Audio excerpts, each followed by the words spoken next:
وعلى آله وأصحابه ومن تبعهم بإحسان إلى يوم الدين. رب اشرح لي صدري ويسر لي أمري واحلل عقدة من لساني يفقهوا قولي.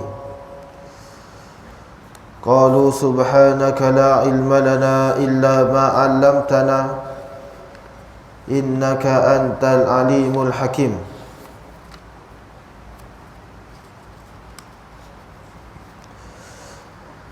Alhamdulillah, yang saya hormati Tuan Pengerusi, yang saya hormati Tuan Imam, Tuan Bilal, Tuan-tuan guru, ahli jawatan kuasa masjid, muslimin muslimat yang dirahmati Allah. Pertamanya, syukur kepada Allah. Pada malam ini Allah telah memilih kita untuk sama-sama datang ke rumah Allah, sama-sama kita beribadah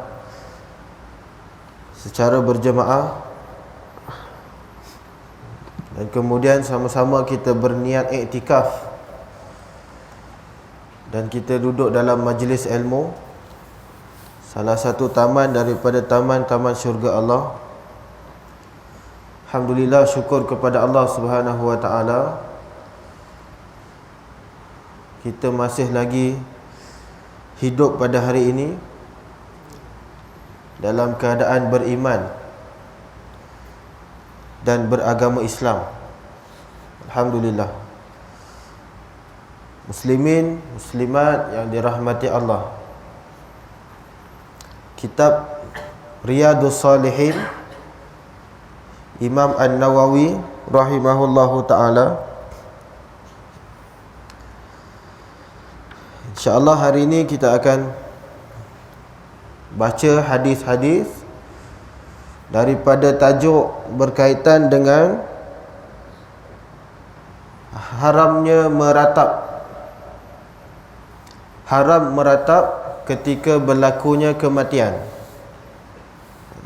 Haram meratap ketika berlakunya kematian. Tuan-tuan, kita perlu bezakan antara meratap dengan menangis. Dua perkara ni lain. Dia tak sama, ada perbezaan dia. Meratap ni lebih teruk daripada menangis. Sebab itu dalam bahasa Arab dia ada dua perkara yang berbeza, istilah yang berbeza. Kalau menangis biasa disebut bukaun. Itu menangis biasa. Bukaun itu menangis, mengalir air mata, iaitu menangis.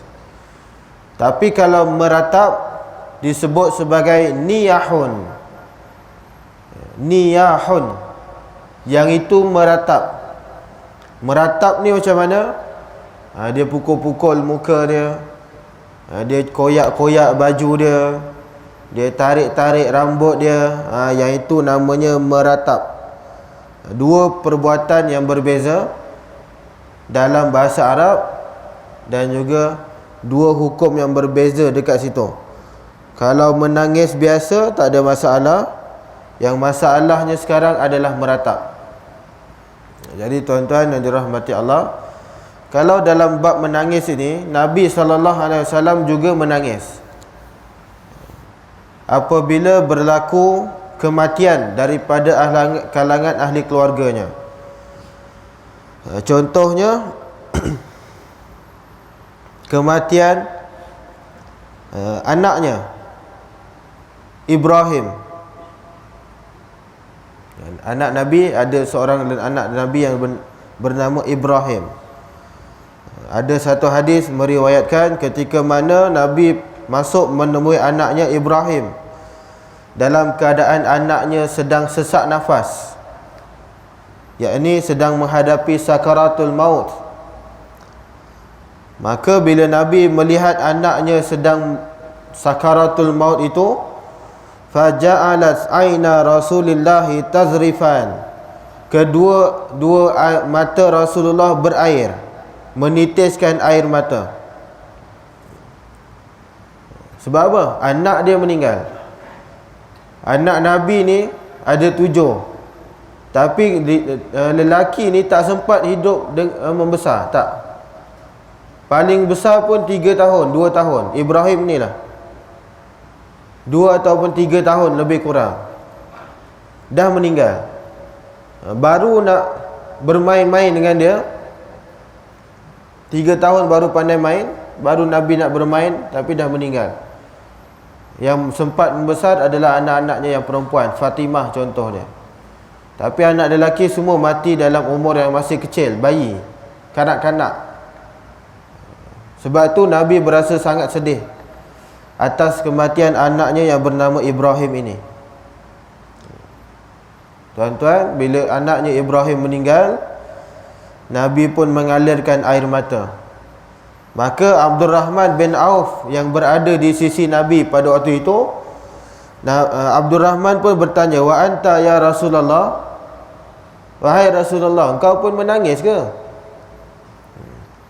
Kata Abdul Rahman. Maka kata Nabi SAW, "Ya Ibn Auf, innaha rahmatun thumma atba'aha bi ukhra."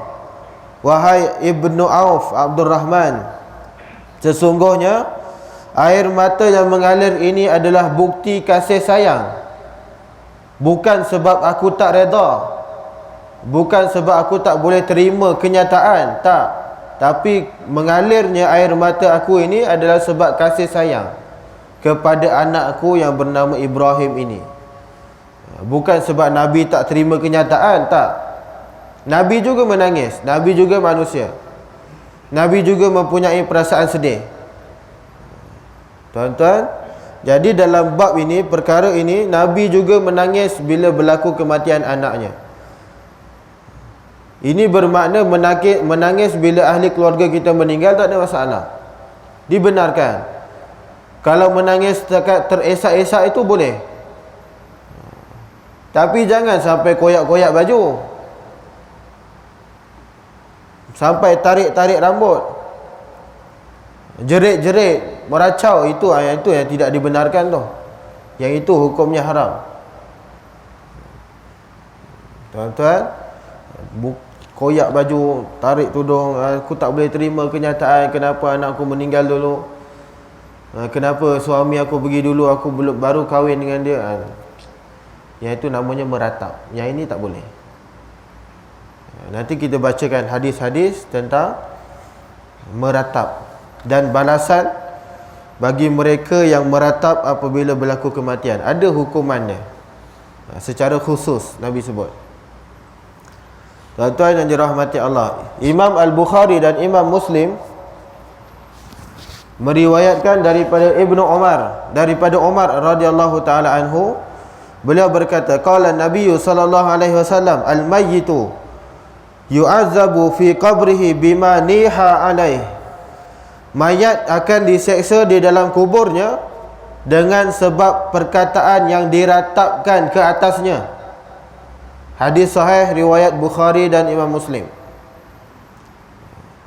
Apa maksud dia? Kalau ada berlaku kematian, maka kalau ahli keluarga dia yang masuk hidup ni meratap, meracau, merayau pula, apa lagi, semua dia tak betul. Tuan-tuan, mayat yang di dalam kubur ni akan diazab. Nanti saya akan huraikan pendapat ulama. Orang yang atas menangis, yang dalam kubur yang kena. Macam mana boleh jadi begitu? Nanti saya sebut pendapat Imam An-Nawawi. Hadis seterusnya, qala Rasulullah sallallahu alaihi wasallam, laisa minna man darabal khudud wa syaqqal juyub wa da'a bid'awal jahiliyah. Bukan termasuk daripada kalangan kami orang yang menampar pipinya, mencarik-carik pakaiannya dan mengatakan perkataan kebinasaan, iaitu adalah masyarakat jahiliyah ketika menangis atas kematian. Hadis riwayat Imam Bukhari dan juga Imam Muslim. Tuan-tuan yang dirahmati Allah, jadi dua hadis yang saya baca tadi jelas menyatakan berkenaan dengan hukum meratap adalah hukumnya haram. Ulama menjadikan hadis ini sebagai sandaran. Ada satu agama ni bukan agama Islam lah, agama lain, yang mana dia kata kalau menangis lagi banyak, lagi cepat si mati masuk syurga. Ada ke macam tu? Islam tidak kata begitu. Tapi agama ni dia kata apa? Kalau ahli keluarga dia menangis lagi banyak, yang si mati tu lagi cepat dia masuk syurga. Jadi menangislah banyak-banyak, yang itu lagi bagus kata dia. Yang ini ajaran salah, bukan ajaran Islam. Yang ini ajaran agama selain daripada agama Islam. Itu terpulanglah pendapat dia. Tapi pendapat Islam tidak mengatakan begitu. Islam tidak suruh meratap meraca-raca otak. Kalau setakat menangis, mengalirkan air mata, yang itu tak ada masalah, yang itu dibenarkan. Satu hadis daripada Abu Burdah radhiyallahu taala anhu, beliau berkata, waji'a Abu Musa faghushiya alaihi wa ra'suhu fi hajri imra'atin min ahli fa aqbalat tasihu birannatin falam yastati an yarudda alaiha syai'an falamma afaqa qala ada bari'um mimman bari'a minhu Rasulullah fa inna Rasulullah bari'a minas saliqati wal haliqati wasyaqati. Abu Musa pernah menderita sakit kuat, lalu beliau pengsan dalam keadaan kepalanya berada di pangkuan seorang wanita daripada kalangan ahli keluarganya. Satu hari Abu Musa ni dia sakit je, dia belum meninggal lagi, dia baru pengsan. Dia hanya pengsan waktu tu. Dan waktu dia pengsan tu, dia terbaring di atas pangkuan seorang wanita daripada kalangan keluarga dia. Maka perempuan ni ingat Abu Musa dah meninggal, padahal Abu Musa ni baru pengsan. Tapi perempuan ni ingat dia dah meninggal. Maka perempuan ni pun dia buat apa? Dia berteriak, menangis dengan suara tangisan yang kuat, dan tak ada satu pun yang boleh menghalang dia daripada dia berhenti menangis. Tak ada. Orang dah suruh dia diam, dia tak, lagi dia kuat. Padahal Abu Musa ni pengsan, belum meninggal pun. Dia tak cek nadi agaknya. Dia tak cek nadi, dia tak cek, mungkinlah dia tak tahu. Kalau kita sekarang, kita boleh tahu, oh cek nadi dulu, oh ni pengsan je kot, boleh tahulah. Tapi mungkin wanita ni dia tak tahu, dia sangka Abu Musa ni dah meninggal. Tapi Abu Musa ni pengsannya. Dia pun berteriak, menangis dengan sekuat hatinya, tak ada satu pun yang boleh menghalangnya. Maka apabila Abu Musa sedar, beliau pun berkata, dia kata apa? Saya berlepas diri daripada seseorang yang Rasulullah turut berlepas diri daripadanya. Sesungguhnya Rasulullah berlepas diri daripada perempuan yang menguatkan suara ketika menangis, mencukur rambutnya dan mencari-cari pakaiannya apabila ditimpa musibah. Tuan-tuan, Abu Musa ni dia tahu yang perempuan itu dia menangis sambil teriak kuat-kuat. Dia bukan pengsan main-main, dia betul-betul lah, tapi dia boleh tahu. Maka bila dia sedar, dia kata apa? Aku berlepas diri daripada wanita yang berteriak dengan sekuat hatinya, mencari-cari pakaian dan mencukur rambutnya apabila ditimpa musibah. Bila Abu Musa bangun, baru perempuan tu sedar, oh ingatkan kau dah meninggal. Rupa-rupanya Abu Musa ni pengsan aja, tapi dia punya menangis macam Abu Musa dah meninggal. Tuan-tuan yang dirahmati Allah, itu yang terjadi kepada sahabat Nabi namanya Abu Musa. Dalam hadis yang lain daripada Al-Mughirah bin Syu'bah, beliau berkata, sami'tu Rasulullah sallallahu alaihi wasallam yaqul, man niha alaihi fa innahu yu'azzabu bima niha alaihi yaumal qiyamah. Saya telah mendengar Rasulullah sallallahu alaihi wasallam bersabda, sesiapa yang diratapi, maka sesungguhnya dia akan diseksa pada hari kiamat disebabkan ratapan tersebut ke atasnya. Innal mayyita la yu'azzabu bi bukai ahlihi alaih. Sesungguhnya mayat itu akan diseksa dan diazab atas ratapan oleh ahli keluarganya. Hadis sahih riwayat Imam Bukhari dan Imam Muslim. Yang ini satu amaran daripada Nabi. Yang menangis orang lain, yang kena azab orang lain. Yang menangis orang yang masih hidup, meratap meracau tu. Tapi yang diazab adalah orang yang di dalam kubur, yang dah meninggal. Kenapa boleh berlaku begitu? Kata Imam An-Nawawi, orang yang diseksa itu ialah orang yang mewasiatkan kepada mereka yang masih hidup untuk meratapi kematiannya. Maksudnya apa? Sebelum dia meninggal, dia pesan pada ahli keluarga dia yang lain, nanti kalau ayah meninggal, kau menangis kuat-kuat tau. Macam tu. Tu wasiat dia. Nanti bila ayah meninggal, kau meratap, kau koyak-koyak baju, kau tarik-tarik rambut. Ayah nak kau macam tu. Nampak penyesalan bila ayah meninggal. Nanti bila mak meninggal, kau koyak-koyakkan baju, kau buatlah merayau, meracau. Tak betul, macam orang gila. Mak nak kau buat macam tu. Tuan-tuan, kata Imam An-Nawawi, mayat yang begini, yang mewasiatkan ni, yang ini yang baru diseksa. Tapi kalau dia tak suruh anak dia buat begitu, dia tak suruh ahli keluarga dia buat begitu, tapi ahli keluarga dia meratap sendiri, jadi mayat yang ni tak kena seksa. Jadi tak ada sebab lah dia nak kena seksa. Orang lain yang buat, dia yang kena. Tapi kalau dia yang pesan, dia yang kena. Yang itu jawapan dia. Jadi kita tak perlu risaulah. Memang biasalah, kita dah meninggal, mana kita tahu anak kita menangis meratap dekat atas tu. Tapi kalau memang kita yang pesan, nanti kalau nenek meninggal, kau buatlah macam orang gila. Barulah nampak ekstrim sikit. Barulah nampak sedih bila nenek meninggal. Maka cucunya pun bila nenek meninggal, dia mulalah, kalau kau tak buat macam tu, kau tak dapat harta nenek. Sudah. Yang tu yang dia meratap tu. Tak dapat duit nanti.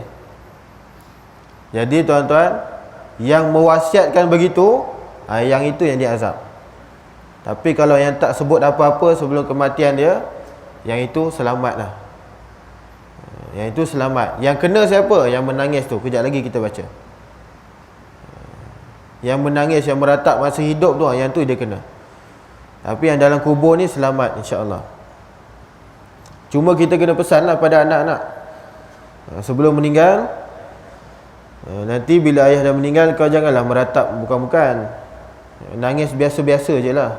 Tak payahlah lebih-lebih. Tak payah lebih-lebih, buat nangis biasa je. Selama ni ayah ada, kau buat tak tahu je, buat sedih sikit. Macam itulah pesan awal-awal. Jangan suruh dia menangis, jangan bagi dia menangis. Macam tu. Tuan-tuan, itu yang kita perlu pesan pada ahli keluarga kita. Imam Al-Bukhari meriwayatkan daripada An-Nu'man bin Bashir radhiyallahu taala anhuma. Beliau berkata, "Ughmiya ala Abdullah bin Rawahah, faja'alat ukhtuhu tabki wa taqul wa jabala wa kaza tu'addidu alaihi. Faqala hina afaqa ma qulti syai'an illa qila li anta kazalik." Abdullah bin Rawahah radhiyallahu taala anhu, beliau juga pernah pingsan. Yang tadi Abu Musa, yang ini Abdullah bin Rawahah. Waktu dia pingsan tu, saudara perempuannya menangis sambil berkata, adik-beradik perempuan dia. Bila Abdullah bin Rawahah ni pingsan, maka salah seorang ahli keluarga dia, dia kata apa? "Hailah Abdullah, engkau lah bukit tempat kami bergantung. Kenapalah engkau mati dulu?" Macam tu. "Hailah Abdullah, kenapalah engkau sekian-sekian? Abdullah, engkau lah dulu yang belikan mak beras. Hei Muhammad, engkau lah selalu yang belikan bagi mak duit tiap bulan. Anak-anak lain tak ada harapnya. Kenapalah engkau mati dulu? Patutnya anak lain mati dulu. Macam tu.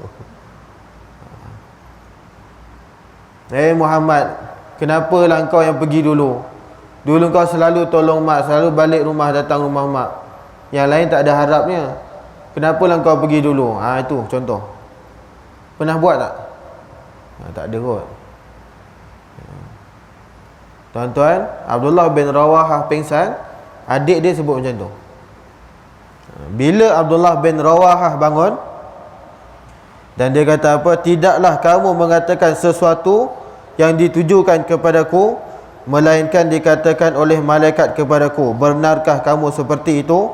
Sama seperti apa yang diucapkan. Dalam hadis ni nak kata apa? Dilarang juga kita meratap dengan menyebut-nyebut kebaikan orang yang dah mati tu. Kalau nak sebut kebaikan tak ada masalah, tapi jangan meratap. Nak sebut kebaikan si mati tu boleh, tak ada masalah, tapi jangan sampai meratap-ratap. Yang itu tak boleh. Habislah aku, siapalah nak bagi aku duit belanja lepas ni? Kau dah meninggal, aku dah tak adalah anak lain. Itu namanya meratap, tapi sebut kebaikan. Tak boleh juga begitu. Yang itu pun tak boleh.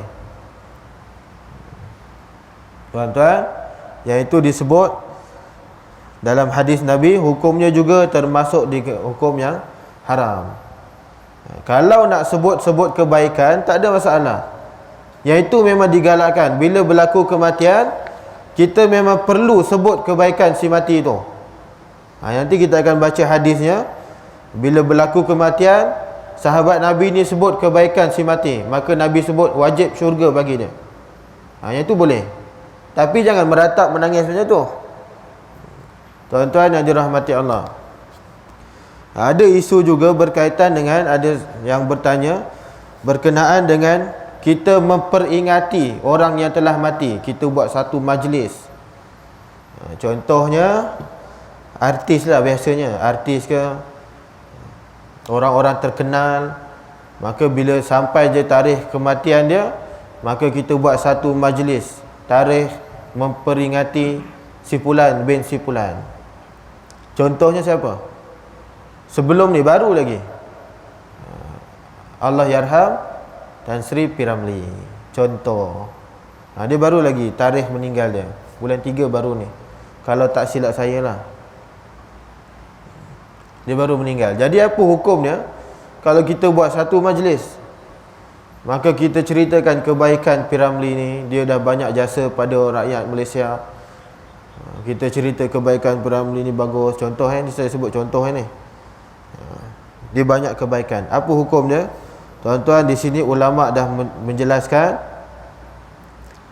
dan telah menyatakan bahawasanya ulama dalam sebahagian pendapat Imam Syafi'i mengatakan tiada masalah untuk mengumumkan kematiannya serta memujinya. Tak ada masalah, boleh. Tapi dengan syarat, jangan berlebih-lebihan. Bila kita buat majlis, kita tayang gambar dia, kita tayang video filem dia, maka ada salah seorang tu, tak boleh, aku tak boleh terima, aku tak, yang itu tak boleh. Yang orang macam tu suruh dia keluar lah. Tak boleh. Tapi kalau kita tengok, kita sedih, kita syukur, alhamdulillah ada orang macam ni dulu, kita ingat jasa baik dia, yang itu tak ada masalah. Yang itu boleh. Kita ingat jasa tok guru kita dulu, contoh yang ramai dah meninggal daripada tokoh-tokoh ulama di Malaysia, kita ingat. Bila dia tarikh meninggal dia, kita buat satu poster, tarikh memperingati Allahyarham sekian. Tak ada masalah, boleh. Maka kita cerita tentang jasa-jasa supaya kita boleh baca dan kita boleh hayati, ambil pengajaran. Yang itu okey. Tapi jangan sampai meratap-ratap berlebih-lebihan. Tengok je gambar dia, tarik rambut, tak boleh. Koyak baju macam Superman, tu lagilah tak boleh. Nak buat boleh, tapi dengan syarat jangan berlebih-lebihan. Tuan-tuan, yang itu biasa kita buat di Malaysia ni, memang biasa. Lagi-lagi artis lah, bila ada kematian artisnya, dia akan mulalah buat satu majlis memperingati dan sebagainya. Yang itu biasa buat. Jadi hukumnya diharuskan, cuma jangan berlebih-lebih. Samalah dengan hadis ni. Hadis ni dia boleh berlebih. Ini contoh berlebih-lebihan dalam meratap dan memperingati kebaikan seseorang. Dia cerita kebaikan tapi meratap, yang itu yang masalah tu. Tuan-tuan yang dirahmati Allah, hadis seterusnya daripada Abu Malik Al-Asy'ari radhiyallahu taala anhu. Beliau berkata, qala Rasulullah sallallahu alaihi wasallam, an-naihatu idza lam tatub qabla mautiha tuqamu yaumal qiyamati wa 'alaiha sirbalun min qatiranin wa dir'un min jarabin. Apabila seorang perempuan yang suka meratap dan tidak bertaubat sebelum dia meninggal. Nabi sebut dalam ni khusus untuk perempuan, tapi sebenarnya umum semua. Sebab yang biasa meratap ni perempuan biasa. Tapi hadis ni juga untuk umum, lelaki dan perempuan. Siapa yang meratap dan tidak bertaubat sebelum kematiannya, maka dia akan dibangkitkan pada hari kiamat dalam keadaan di tubuhnya ada pakaian daripada tar yang mudah terbakar. Yang ini yang meratap dulu. Ayah dia tak suruh pun, tapi dia sendiri meratap. Dan dia tak bertaubat sebelum dia meninggal. Dia meratap dulu dan dia tak bertaubat. Jadi Nabi sebut, dia akan dipakaikan daripada pakaian yang diperbuat daripada tar yang mudah terbakar. Baju dia tu baju yang mudah terbakar. Dan baju perempuan itu terbentuk daripada kudisnya. Yang ini balasan bagi mereka yang meratap dulu. Bila mati je suami dia, alamak mati dah aku duduk sorang-sorang. Bila siapalah nak makan sarapan dengan aku lepas ni? Siapa nak buat aku pergi makan roti canai? Ada tak ada. Dia pun meratap, menangis, meracau dan sebagainya. Dan tak bertaubat sebelum meninggal. Syarat dia tidak bertaubat. Tapi kalau dia bertaubat, okey, selamat. Kalau dia tak bertaubat, maka balasan dia yang disebut dalam hadis Nabi ini. Dia akan dipakaikan baju dengan baju yang mudah terbakar, dan pakaiannya itu terbentuk daripada kudisnya. Kudisnya sendiri, tuan-tuan. Subhanallah. Hadis sahih riwayat Imam Muslim. Yang ini balasan bagi mereka yang meratap dulu tanpa sebab. Bagi mereka yang meratap tanpa sebab. Jadi tuan-tuan yang dirahmati Allah, Imam An-Nawawi berkata, adapun meratap ia jelas hukumnya adalah haram. Manakala menangis pula, banyak hadis yang melarang dan menjelaskan bahawa mayat akan diseksa kerana tangisan ahli keluarganya. Namun keharusan menangis tanpa menyebut-nyebut meratap adalah diharuskan. Menangis saja mengalir air mata tanpa meratap, yang itu diharuskan. Terdapat hadis yang banyak daripada Nabi SAW. Jadi kesimpulan dia, meratap itu yang tak boleh. Yang boleh apa? Menangis sahaja. Menangis setakat teresak-esak, tersedu-sedu tu, yang itu masih lagi dibenarkan. Jadi tuan-tuan yang dirahmati Allah, ada beberapa isu juga berkenaan dengan meratap menangis ni, tuan-tuan. Contohnya pada tahun 2017 kalau tak silap saya, ada sekumpulan remaja ni, dia buat apa, satu majlis tahlil, majlis memperingati lah lebih kurang. Dan majlis itu ditujukan khas kepada siapa? Kepada seorang artis Korea. 2017. Remaja ni lelaki perempuan? Perempuan. Ada satu grup perempuan ni, dia buat satu majlis memperingati kematian artis Korea yang dia sayang. Masya Allah. Ulama meninggal pun dia tak buat macam tu. Tapi artis Korea meninggal, dia buat majlis tahlil. Ini remaja mana ni? Remaja Malaysia, Melayu kita ni lah. Anak perempuan Melayu kita ni terlalu taksub pada Korea dia. Sebab tu saya pesan pada anak-anak dan remaja-remaja sekarang, kalau nak minat pun janganlah lebih-lebih sangat. Jangan terlalu minat sangat pada Korea-Korea ni, sebab sekarang terlalu taksub sangat.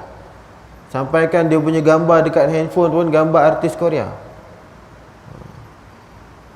Gambar buka je, on je telefon ni, gambar artis Korea, bukan gambar mak dia. Bukan gambar ayah dia. Lebih baik dia letak gambar mak ayah dia, tapi dia pergi letak gambar artis Korea. Dia pergi tampal poster dalam bilik dia. Oh, yang itu memang taksub betul.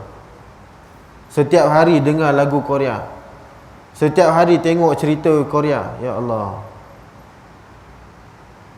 cerita Korea ni bukannya sikit, episod dia beratus-ratus. Dia boleh khatam.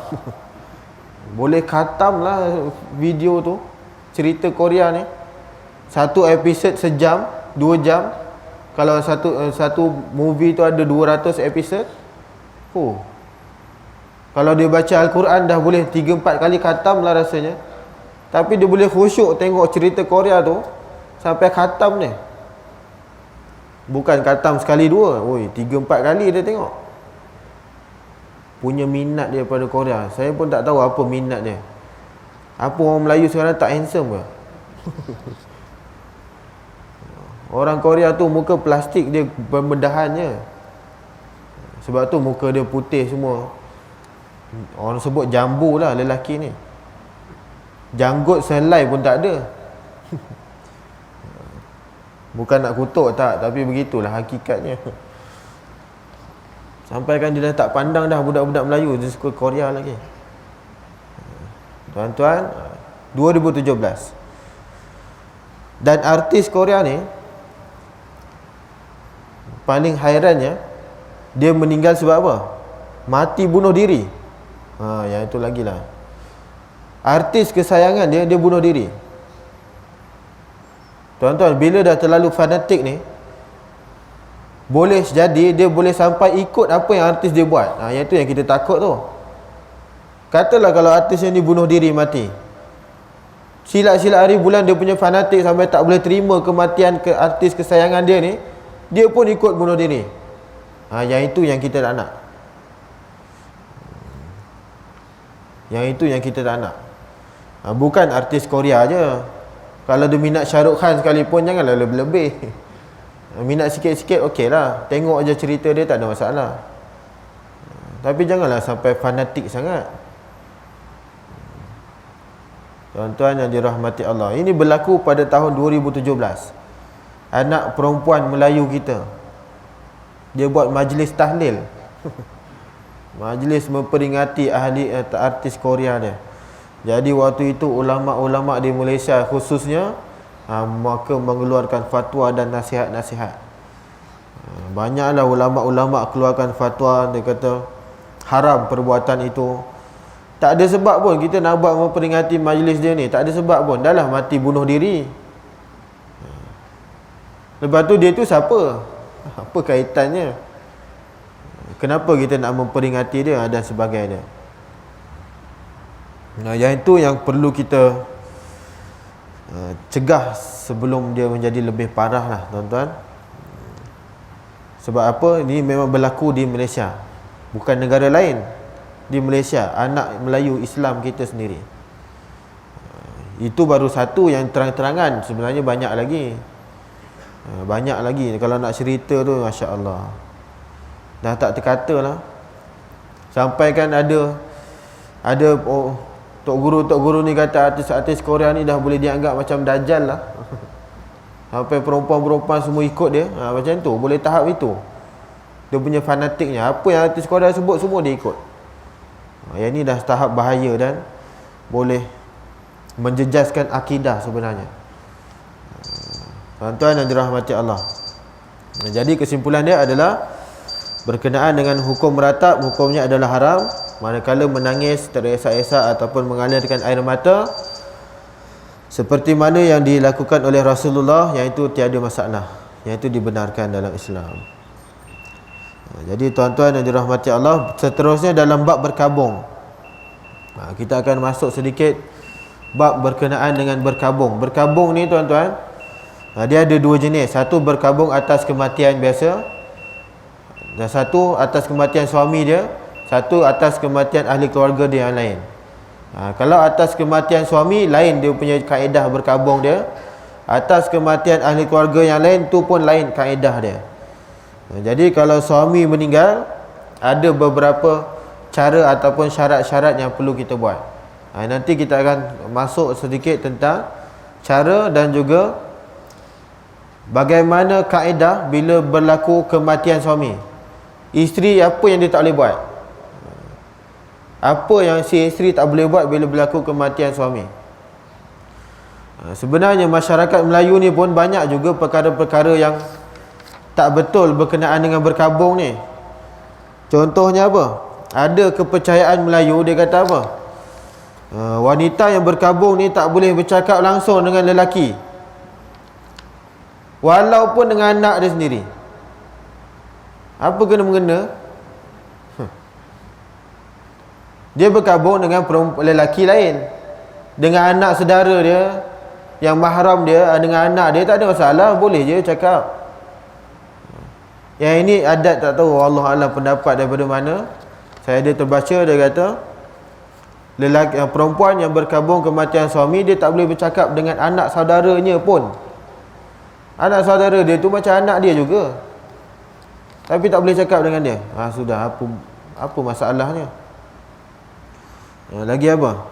Wanita yang berkabung, dia tak boleh pandang bulan di langit. Itu tak tahulah apa sebabnya. Dia berkabung, dia tak boleh pandang bulan di langit. Okey, tu ada lah, mungkin ada sebab-sebab dia lah. Saya tak sempat lagi nak cari apa sebab dia. Sebab orang Melayu ni dia suka ambil satu pendapat berkenaan dengan dia ada kebetulan, dia buatlah satu fatwa dia. Dia kebetulan tu dikeluarkan fatwa dia. Macam tu lah. Tak boleh tengok bulan di langit. Lagi apa? Yang ni paling pelik. Yang ni paling pelik yang saya pernah dengar lah. Wanita yang berkabung tak boleh sentuh garam atau apa sahaja yang berasal daripada laut.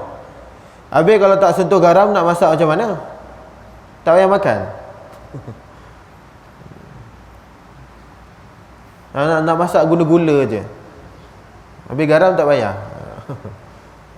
Yang ini wallahu alam, saya pun tak tahu daripada mana dia ambil pendapat ni, dan daripada mana dia dapat kebetulan itu. Apa punca dan apa sebab dia. Nanti kalau tuan-tuan ada jawapan dia, boleh kongsi dengan saya. Saya tengah mencari-cari, tak jumpa-jumpa. Kenapa tak boleh pandang bulan? Kalau tak boleh bercakap dengan lelaki tu adalah sebab dia. Tapi kalau anak saudara tu, itu memang tak logik lah. Yang pegang garam ni pun tak boleh. Ni apa sebabnya? Apa sebab tak boleh pegang garam? Itu antara pendapat-pendapat yang boleh dikatakan agak menyeleweng lah sebenarnya. Mengarut pun boleh.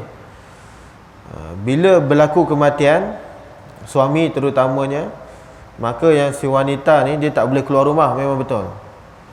Tapi tuan-tuan, bila kematian suami, puan-puan, ibu-ibu, kematian suami tak boleh keluar rumah. Tapi jangan jadi lurus bendul sangat. Bukan tak boleh keluar langsung. Maksud saya, contoh, na'udzubillah, kita dah kematian suami, masih lagi tempoh berkabung 4 bulan. Tiba-tiba berlaku kebakaran. Kebakaran dalam rumah. Bomba datang. Acik keluar kejap, saya nak padamkan api ni. Tak boleh, aku berkabung ni. Elok bomba tu tembak je dengan air dia. Orang suruh keluar, tak nak keluar, tembak je dengan air. Mungkin dia sedar sikit baru dia keluar kot. Acik berkabung ni 4 bulan tak habis lagi. Dah terbakar rumah tu, keluar je lah. Apa masalah? Jangan lurus bendul sangat. Itu saya kata tu.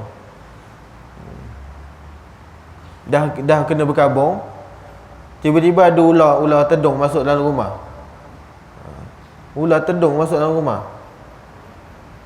Jepam suruh keluar. Acik keluar lah kejap, saya nak tangkap ular ni. Tak boleh berkabung. Elok ular tu patuk je ni. Itu salah faham nama dia. Nanti saya sebutkan apa yang sepatutnya tak boleh buat. Boleh ke keluar rumah? Boleh ke wanita yang sedang berkabung kematian suaminya keluar daripada rumahnya? Boleh ke? Ada tak dalil-dalil dia? Apa pendapat ulama tentang perbuatan itu dan sebagainya. Jadi kita tengok juga bagaimana hadis-hadis Nabi tentang berkabung.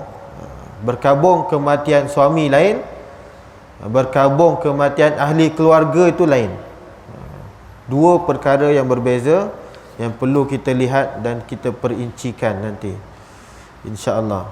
Jadi tuan-tuan yang dirahmati Allah, seterusnya kita akan masuk juga tajuk berkenaan dengan kelebihan orang yang kematian anaknya yang masih kecil, masih bayi, kanak-kanak dah meninggal. Apa kelebihan dia?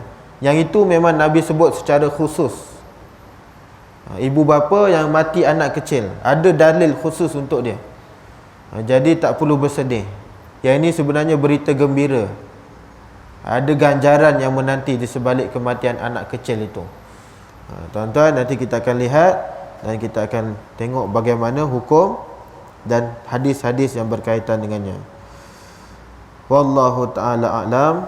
Sekadar itu saja untuk malam ni. Yang baik datang daripada Allah, yang lemah, yang kurang datang pada saya sendiri. Aqulu qawli hadza wa astaghfirullahal azim li wa lakum, wabillahi taufiq wal hidayah. Assalamualaikum warahmatullahi wabarakatuh. A'udzu billahi minasyaitonir rajim. Bismillahirrahmanirrahim. Alhamdulillahi rabbil alamin. Wassalatu wassalamu ala asyrafil anbiya'i wal mursalin wa ala alihi wa sahbihi ajma'in. Allahumma arzuqna mutaba'atin nabiyyi sallallahu alaihi wasallam awalan wa akhiran wa zahiran wa batinan wa qawlan wa fi'lan wa ibadatan wa amalan salihah. Allahumma faqihna fid din wa 'allimna at-ta'wil. Rabbana atina fid dunya hasanah wa fil akhirati hasanah wa qina azaban nar. Wa sallallahu ala sayyidina Muhammad wa ala alihi wa sahbihi wa sallam. Walhamdulillahi rabbil alamin. Taqabbalallahu minkum.